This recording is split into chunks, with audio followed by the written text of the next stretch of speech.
अच्छा भाई, तो इम्पेरेटिव सेंटेंसेस होते क्या है? एक्टिव एंड पैसिव वॉइस हमने प्रेजेंट कर लिया, हमने सिंपल टेंसेस कर लिए, कंटिन्यूस, परफेक्ट। इम्पेरेटिव सेंटेंस होता कौन सा है? It's a sentence where we don't have any subject, we don't know who is the doer of the action. यही बात है, right?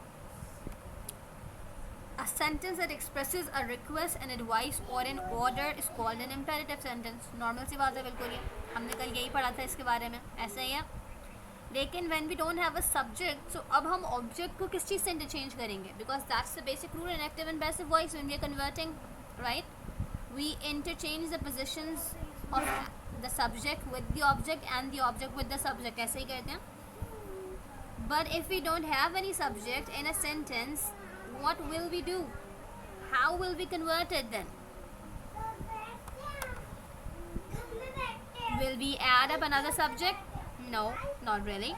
But before we head there, look at a few examples. एक imperative sentence जो होता है, it can serve multiple purposes. यानी कि it can be used to express an advice, to make a request, right? To give an order to someone, to give a command to someone. और यहाँ पे जो आपका listener होता है, that person is, you know, they are supposed to do that basically. Respect the elders, जब आपके पास एक एडवाइस है, ऐसा ही है, अपने एल्डर्स का रिस्पेक्ट करें। अगर मैं ये बोलूँ किसी को कि get out of this room, that will not be an advice, that would be an order, ऐसा ही है, बिकॉज आपकी टोन हार्शर है और स्ट्रिक्टर है and you are not giving them an option but to do what you telling them, बिल्कुल ठीक नुमान। और अगर मैं सेंटेंस में लगा दूँ काइंडली कम बाय 6 PM, तो अब एक काइंडली का जो वर्ड ऐड हो गया है, उस वर्ड की वजह से ये sentence very good Numan request में कन्वर्ट हो गया। इसी तरह काइंडली के अलावा और भी कोई रिक्वेस्ट वर्ड हो सकता। बट इम्पेरेटिव सेंटेंस में द मेन थिंग इज, जिसके ज़रिए हम पैसिव और एक्टिव को कन्वर्ट करें, द सब्जेक्ट यहाँ गिवन ही नहीं है, इट्स नॉट डायरेक्टली मैंशनड, ठीक है। अब इसके कन्वर्ट करने का तरीका फिर कुछ ना कुछ तो डिफरेंट होगा, क्योंकि हमने बाकी जितने भी सेंटेंसेस ऊपर करे हैं, वी वर एक्टिव सेंटेंस में सब्जेक्ट शुरू में था और पैसिव में वो सब्जेक्ट चला जाता है ऑब्जेक्ट की जगह पर, ठीक है। अब यहाँ पे जब हम कन्वर्ट करते हैं, so we have to make sure कि हम पैसिव वॉइस में जाते वक्त अपने इम्पेरेटिव सेंटेंस को स्टार्ट किससे करेंगे? लेट के वर्ड से स्टार्ट करेंगे, ठीक है। Because we don't have a subject, that's why हम पहले सबसे पहले क्या लिखेंगे? हम लेट लिखेंगे, ठीक है एवरीवन, ऐसा ही है। अब जब हमने आपके पास टेंसेस ऊपर करे हैं कल सारे के सारे, in all of those tenses हम कंटिन्यूस टेंस में बीइंग ऐड कर रहे थे, परफेक्ट में बीन लगा रहे थे, सिंपल में इज़ या वॉज आ रहा था।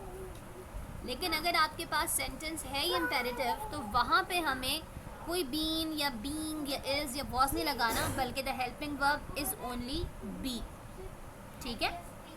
ये बात समझ आ रही है? थर्ड सेंटेंस लिखा है आपका कि इम्पेरेटिव सेंटेंस के पैसिव वॉइस में we have to do the same thing with the verb, जो कि हमने बाकी सबके साथ किया है, that was to convert it into the third form, right, ऐसा ही था। तो अब यहाँ पे हम एक सेंटेंस आपका लिखते हैं जो हमने ऊपर पढ़ा, respect you all can, I hope you all can read this sentence, is that right? अब if we keep in mind जो हमने अभी रूल्स ऊपर पढ़े हैं, पहला रूल आपके पास क्या कह रहा है?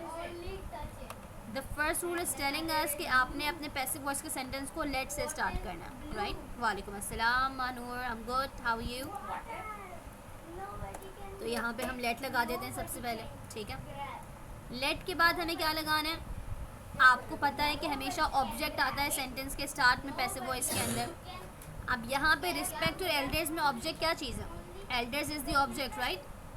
तो एल्डर्स आ जाएगा शुरू में, लेट योर एल्डर्स, ठीक है। ऐसे ही करते हैं पैसिव वॉइस में, ऑब्जेक्ट को शुरू में लिखते हैं। यहाँ पे हमने शुरू में लेट लगाया, फिर आपको ऑब्जेक्ट आ गया। अब नंबर 2 में क्या लिखा है? पॉइंट नंबर 2 में मानूर, ये हम imperative sentence we are just starting to learn, ठीक है। इम्पेरेटिव सेंटेंस का मतलब है आपके सेंटेंस के अंदर कोई सब्जेक्ट मौजूद नहीं है। ये सेंटेंस पढ़ो, respect your elders, do we have any subject? No, we don't have, right? Don't waste your time, we don't have any subject. Please call back, no subject. इससे पहले हमने जितने सेंटेंसेस पढ़े हैं उन सब में हमने सब्जेक्ट्स पढ़े। Meena will not have change, Meena subject आ गया। They will have won the match, they is a subject. Reena will have watch the shirt, Reena भी सब्जेक्ट है, राइट। जितने सेंटेंसेस हमने करे हैं पीछे उन सब में सब्जेक्ट्स हैं। लेकिन आपके पास इम्पेरेटिव सेंटेंस है ही ऐसा सेंटेंस जहाँ पे सब्जेक्ट मौजूद नहीं होता। एक्टिव और पैसिव का बेसिक रूल क्या था कि हम सब्जेक्ट और ऑब्जेक्ट को आपस में इंटरचेंज कर रहे थे, यही था बेसिक रूल। बताओ मुझे, ऐसे ही था ना। लेकिन अब जब सब्जेक्ट ही नहीं है तो फिर क्या करेंगे भाई? Very good Noman. अभी हमने रूल्स पढ़े हैं। सबसे पहले तो कोई भी सेंटेंस हो, रिमेंबर कि आपने सबसे पहले क्या काम करना है। आपने सबसे पहले जाके उसमें आइडेंटिफाई करना है। रिस्पेक्ट आपके पास आ गया वर्ब, और योर एल्डर्स आपके पास आ गया ऑब्जेक्ट, ठीक है। अब आपका रूल नंबर 1 कह रहा है कि आपने सेंटेंस स्टार्ट किससे करना है? पैसिव वॉइस में लेट से। हमने लेट लगा दिया। फिर आपके पास ऑब्जेक्ट आता है पैसिव वॉइस में शुरू में, हमने अपना ऑब्जेक्ट लगा दिया यहाँ पे, योर एल्डर्स, ठीक है। अब इसके बाद हम क्या करेंगे? आपके पास ऑप्शन नंबर 2, आपके पास पॉइंट नंबर 2 में लिखा हुआ है आपको हेल्पिंग वर्ब यहाँ पे is, am, are, being, been कुछ भी लगाना है, आपको सिर्फ बी लगाना है। Let your elders be, verb हमेशा की तरह आ गया पैसिव वॉइस में थर्ड फॉर्म के अंदर। Let your elders be respected, simple,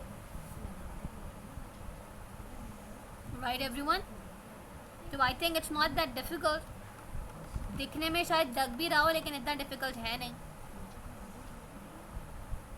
तो आपका पैसिव वॉइस में सेंटेंस का स्ट्रक्चर क्या बन जाएगा भाई? आपके पास लेट आया, आपके पास ऑब्जेक्ट आया, हेल्पिंग वर्ब बी आया, और वर्ब की थर्ड फॉर्म आ गई। दिस इज़ द स्ट्रक्चर जो कि हमको पैसिव वॉइस में फॉलो करना है। For which sentence? बताओ कौन से सेंटेंस के लिए? इम्पेरेटिव सेंटेंस के लिए। Very good Numan, very good, very good. So I think it's pretty clear to everyone now. Carry it home. Let it be carried home. Let आपने लगाया, it आपके पास ऑब्जेक्ट है जो सेंटेंस के शुरू में चला गया। Let it helping verb be आ गया। Let it be carried home. Simple. Then we have converted it, right? लेकिन अब इस imperative sentence में ना थोड़ा सा आपके पास एक ट्विस्ट है। इन समटाइम्स यही इम्पेरेटिव सेंटेंस जो अभी हमने पॉजिटिव पढ़ा है, throw the ball, respect the elders, clean the room, sometimes it can be in the negative form. आपको नेगेटिव में दिया जा सकता है। नेगेटिव का मतलब है काम करने से मना करना, राइट। तो नेगेटिव में आपके पास स्टार्ट कैसे होता है? वो डू नॉट से स्टार्ट होता है sentence. Do not clean the room, do not throw the ball, do not shout in the class, right. Action तो है शुरू में, सब्जेक्ट भी मौजूद नहीं है, लेकिन नेगेटिव वर्ड से स्टार्ट हो रहा है। तो यहाँ पे अब हम कैसे चेंज करेंगे? रूल्स हो ही रहेंगे। सबसे पहले हमें लगाना है आपका लेट, जो हमने पहले वाले सेंटेंस में किया वही हमने लगा दिया। फिर आपने लगाना है अपना ऑब्जेक्ट, वो भी हमने यहाँ पे वैसे ही लगा दिया। उससे ऊपर भी यही किया था हमने अभी पॉजिटिव सेंटेंसेस में इम्पेरेटिव के, राइट। लेकिन अब बिकॉज हमें नेगेटिव शो करना है डू नॉट, तो डू नॉट को हम ब्रेक कर देंगे इनटू नॉट बी।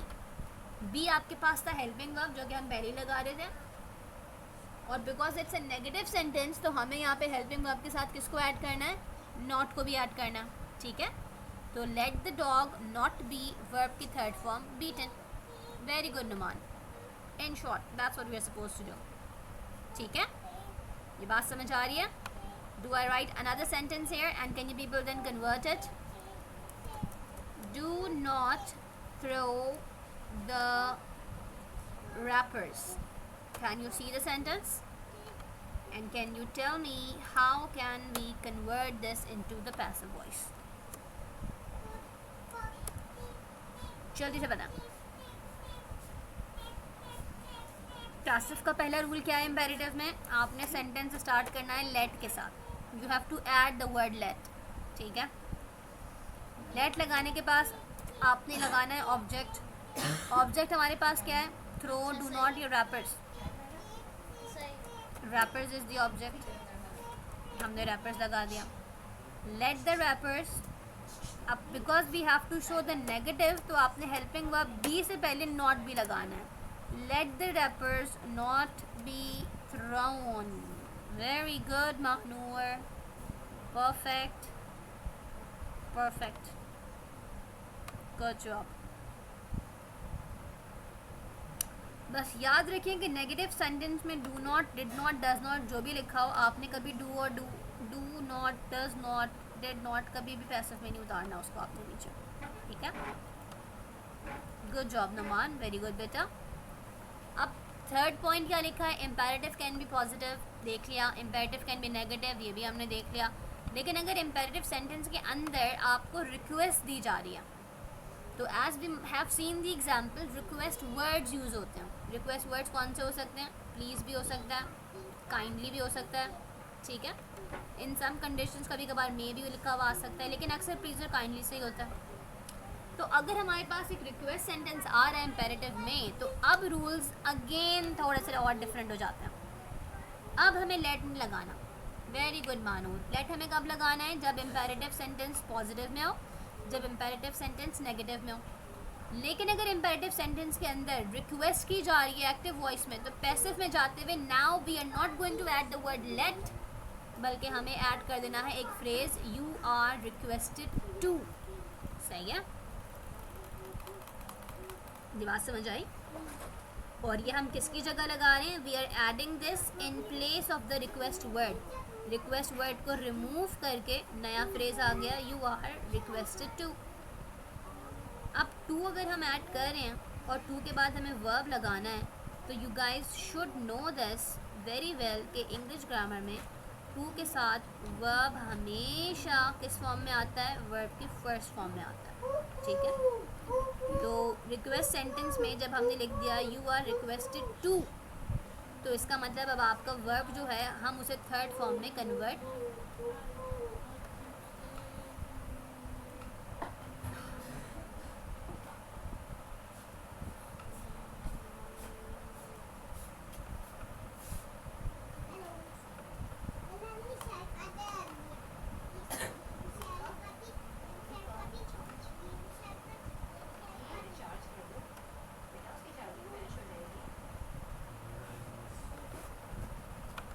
हमारे पास नेट चल रहा है।